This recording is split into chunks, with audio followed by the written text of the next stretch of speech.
ప్రపంచవ్యాప్తంగా ఉన్న క్రికెటర్స్లో star batter Virat కోహ్లీకి ఉన్న క్రేజే వేరు. అయితే అతడు స్పోర్టింగ్ ఐకాన్ మాత్రమే కాదు, మంచి మనసున్న మనిషి కూడా.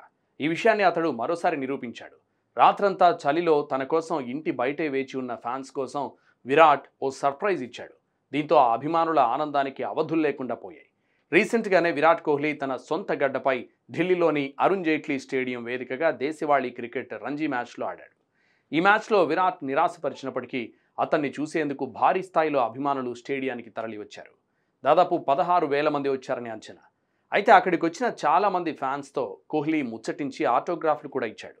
ఇక మ్యాచ్ ముగిసిన తర్వాత అతడు ఢిల్లీ గురుగ్రామ్లోని తన నివాసానికి వెళ్ళిపోయాడు. అయితే ఇద్దరు యంగ్ ఫ్యాన్స్ మాత్రం ఏకంగా విరాట్ నివాసం దగ్గరికి వెళ్లి మరీ అతన్ని కలిసేందుకు ప్రయత్నించారు. కోహ్లీ కోసం రాత్రంతా చలిలోనే ఎదురు చూస్తూ ఇంటి బయట కూర్చున్నారు. దీంతో ఈ విషయం తెలుసుకున్న విరాట్ కోహ్లీ ఇంటి తలుపులు తెరిచి వాళ్లకు సర్ప్రైజ్ ఇచ్చాడు. ఇంటికి ఆహ్వానించి మరీ ఆతిథ్యం ఇచ్చాడు. మర్చిపోలేని మధుర జ్ఞాపకాలను అందించాడు. పర్సనల్గా వాళ్లకు బ్యాట్ పై ఆటోగ్రాఫ్ ఇచ్చి ఆశ్చర్యపరిచాడు. ప్రస్తుతం ఈ ఎమోషనల్ మూమెంట్కు సంబంధించిన ఫోటోలు సోషల్ మీడియాలో వైరల్గా మారాయి. ఈ ఫోటోల్లో సదరు అభిమానులు విరాట్ ఇచ్చిన సర్ప్రైజ్ ఆతిథ్యానికి ఎంతగానో సంబరపడిపోతూ కనిపించారు.